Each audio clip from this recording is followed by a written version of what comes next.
কইনে ভাই কি পাট করে এবার লাভ হয়েছে তো নাকি? লাভ তো হচ্ছে কিন্তু পরিশ্রম খুব। বুঝছো, তাহলে লোক কি পাট করবে নি?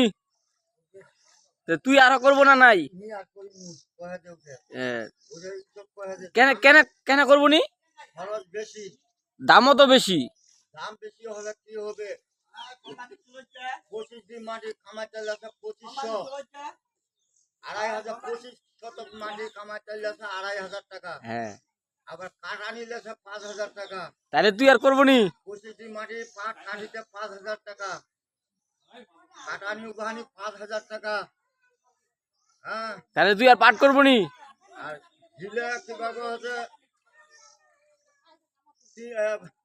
30 টাকা মানে লাখা ধোয়ানি, আর সিনজালাও দিবা লাগছে, সিঙ্গালাও ফেটবা লাগছে। তাহলে তো লস।